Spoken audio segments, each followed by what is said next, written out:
అత్యున్నత మాకు ప్రియమైన దేవుని బిడ్డలందరికీ ఈ ఉదయకాల సమయంలో మన ప్రభు అయిన యేసుక్రీస్తు శ్రేష్టమైన నామములో మీ అందరికి కూడా శుభం తెలియజేస్తున్నామండి. బాగున్నారు కదా మీరంతా కూడా?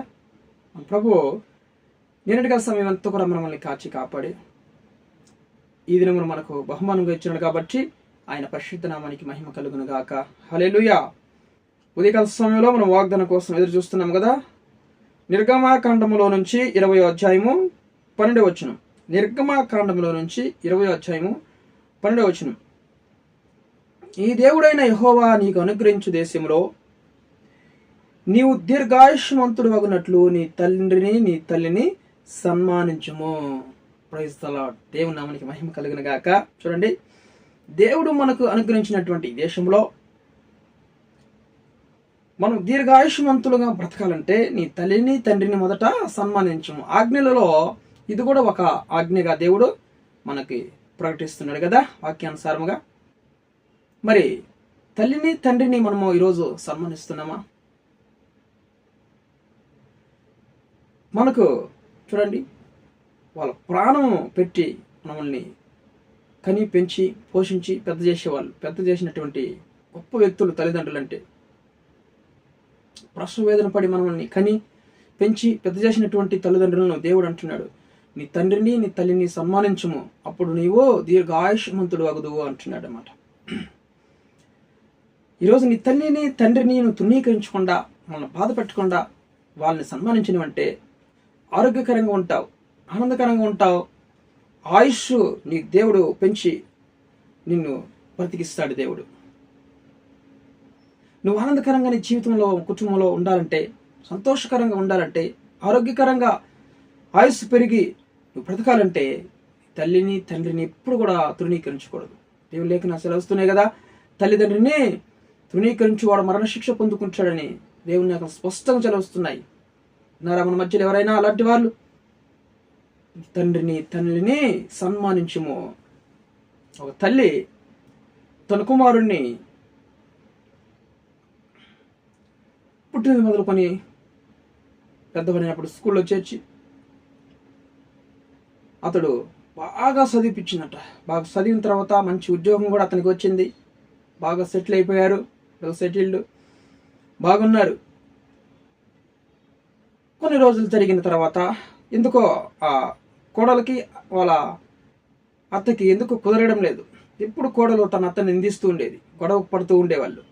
కుమారుడు చూసి అది ఆ తల్లి తిడుతున్నప్పుడు తల్లిని కోడలు బాధ తట్టుకోలేక తల్లిని తీసుకొని పోయి హాస్టల్లో విడిపిస్తాడనమాట. హాస్టల్లో చేర్చేస్తాడు. ఆశ్రయాలు ఉంటాయి కదా, వృద్ధాశ్రయాలు, ఆశ్రయంలో చేర్పిస్తాడనమాట. చేర్పించినప్పుడు కొన్ని రోజులు గడిచిన తర్వాత ఆశ్రయం దగ్గర నుంచి కుమారుడికి ఫోన్ వచ్చేసింది. అయ్యా, నీ తల్లి పరిస్థితులు ఏం బాగలేవు, కండిషన్ ఏం బాగలేదు, చాలా క్రిటికల్గా ఉంది, మీరు వచ్చి చూసుకొని వెళ్ళండి అని ఫోన్ చేసినప్పుడు తన కుమారుడు ఆ ఓరవంట పరిగెత్తుకుంటూ తల్లి దగ్గరికి వెళ్ళి చూసినప్పుడు తన తల్లి అంటుంది, నాయన నడవలేకపోతున్నాను, ఒక వాకర్ కొని పెట్టరా అనిందంట. మరలా నేను లేచి అక్కడికి వెళ్ళే తల్లికి ఆ ప్లేట్లో ఉన్న కాస్త ఆహారము చల్లారిపోతుంది, మైక్రోవేవ్ని కొనిపెట్టరా అనిందంట. మూడవదిగా రాత్రిలో మనం కొనుక్కునేటప్పుడు చాలా చలిగా ఉంది, ఒక రగ్గు కూడా కొనిపెట్టరా అనిందంట. అమ్మా, నీ పరిస్థితులు ఏమో బాగలేవు, ఇవన్నీ అవసరమా ఇప్పుడు, ఎందుకమ్మా అన్నాడంట కుమారుడు. ఇవన్నీ నా కోసం కాదరా, రేపు నిన్ను కూడా ఇదే స్థలంలో వేస్తారు కదా, అందుకు నేను పడిన కష్టం నువ్వు పడకూడదని ముందుగా నీకు హెచ్చరికిస్తున్నాను ఆయన నా తల్లి అన్నదంట. కుమారుడు ఎంతో బాధపడ్డాడు, ఏడ్చాడు. చూడండి, తల్లి యొక్క ప్రేమ ఎంత గొప్పది ఈ లోకంలో. చూసారా, ఎవరు చూపలేని ప్రేమ తల్లి ప్రేమ. మొదటి ప్రేమ దేవునిది, రెండవదిగా తల్లి తండ్రి ప్రేమ ఎంత గొప్పదో, విలువైనది కదా తల్లి చూపించే ప్రేమ. నువ్వెంత దుర్మార్గుడైనా ఉండొచ్చు, ఎంత పనికిరాడైనా ఉండొచ్చు, నీ తల్లిని తండ్రి చూడకపోవచ్చు, కానీ తల్లి యొక్క ప్రేమ ఎంత గొప్పదంటే అది వెలకట్టలేనిది తల్లి యొక్క ప్రేమ. కాబట్టి నీ తల్లిని తండ్రిని సన్మానించు. ఇప్పుడే ఎవరైనా మన మధ్యలో అలాంటి వాళ్ళు ఉన్నట్లయితే పరిగెత్తుకుంటా నీ తల్లిని తండ్రిని సమాధానపరిచి మంచి ఆహారం పెట్టి వాళ్ళకి మనం కాస్త సంతోషపెట్టినట్లయితే నీకు దీర్ఘాయుసు, ఆరోగ్యకరంగా ఉంటావు, ఆనందకరంగా ఉంటావు, కుటుంబంలో నీ భార్య బిడ్డలు సంతోషంగా ఉంటారు.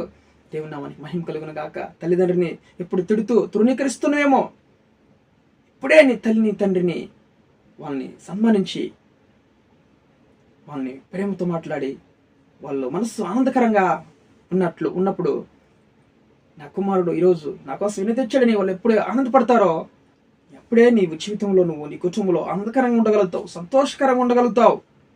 ఎంతో మంది కాలంలో తల్లిని తండ్రిని పట్టించుకున్న వాళ్ళు లేరు, మధ్యలో లేరా? ఎంతో మంది ఉన్నారు. నీకు హెచ్చరిక చేస్తున్నాడు దేవుడు. అలాంటి వారికి తల్లిని తండ్రిని సన్మానించము, లేదా తల్లి తండ్రిని దూషించువాడు మరణశిక్ష పొందుకుంటాడు, జాగ్రత్త. మధ్యలో ఎవరైనా అలాంటి వాళ్ళు ఉన్నట్లయితే దయచేసి తల్లిని తండ్రిని నీ వద్ద చేర్చుకో. వాళ్ళు ఉన్నంత కాలము వాళ్ళని పోషించే బాధ్యత నీది. పెద్దవాడైనంత వరకు, వివాహం చేసినంత వరకు తల్లిదండ్రులు నేను ఎంతగానో 20 సంవత్సరాలు అయి ఉండొచ్చు, నేను పోషించలేదా? మరి నీ తల్లిని తండ్రిని నువ్వు కొన్ని సంవత్సరాలు పోషించలేకున్నావా? ఇప్పుడే జీవితం మార్చుకోవాలి. ఇప్పుడే మనము తల్లిని తండ్రిని సన్మానించే బిడ్డలుగా ఈ వాక్యం వెంటనే తల్లిని తండ్రిని నీ మనసు మారి మా తప్పైంది క్షమించని తల్లిదండ్రిని నీతో చేర్చుకో. వాళ్ళని సన్మానించు. తల్లిని తండ్రిని మంచి ఆహారం పెట్టి వాళ్ళకి మంచి వస్త్రాలు తీసేవు. దేవుడు నిన్ను సమృద్ధిగా, ఆనందకరంగా, ఆరోగ్యకరంగా ఆయుస్సును పొడిగించి నిన్ను నీ బిడ్డల్ని సంతోషంగా కుటుంబంలో ఉంచబోతున్నాడు. దేవుని నామానికి మహిమ కలుగును గాక. తల్లిని తండ్రిని సన్మానించు. వీడియో చూస్తున్న మీరు అందరూ కూడా దయచేసి సబ్స్క్రైబ్ చేయండి, లైక్ చేయండి, ఇతరులకు షేర్ చేయండి. ఈ మంచి మాటలు మీ ద్వారా ఎవరైనా అలాంటి వాళ్ళు ఉంటే వాళ్ళు తల్లిని తండ్రిని చూసుకుంటారు కదా, కుటుంబం బాగుపడినట్లు అవుతుంది. దయచేసి ఈ మాటలు మీరు అందరూ కూడా సబ్స్క్రైబ్ చేయండి, లైక్ చేయండి, ఇతరులకు షేర్ చేయండి. ప్రారంభం చేసుకున్నాం. ప్రేమ కలిగిన మా ప్రియ పరలోకపు తండ్రి, ఈ ఘనమైన నామను బట్టి మేము స్తుతిస్తున్నాం. అయ్యా, ఉదయకాల సమయంలో మనం ప్రేమించి మాకు మంచి చూచిన మంచి వాగ్దానం ఇచ్చినందుకు మీకు వందనాలు. తండ్రిని సన్మానించు, అప్పుడు నువ్వు ఆనందకరమైనటువంటి దేశంలో దీర్ఘాయుష్మంతులుగా ఉంటావని మంచి వాగ్దానం మా కోసం ఇచ్చినావు తండ్రి. మీకు వందనాలు, కృతజ్ఞతాస్తుతులు చెల్లిస్తున్నాం ప్రభా. వీడియో చూస్తున్న ప్రతి ఒక్కరి జీవితాల్లో వాళ్ళ తల్లిని తండ్రిని ప్రతి ఒక్కరు కూడా నాయన ఇప్పుడే వాళ్ళు సన్మానించి కుటుంబంలో చేర్చుకోవడానికి సహాయం తెచ్చేయండి, కృప చూపించమని. వాళ్ళ జీవితాల్లో ఉన్న అవసరాలు అక్కర్లన్నీ కూడా తీర్చమని సహాయం తెచ్చేయమని.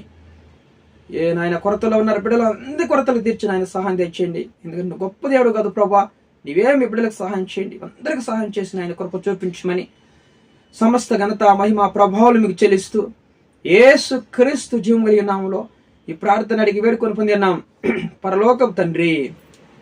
ఆమేన్.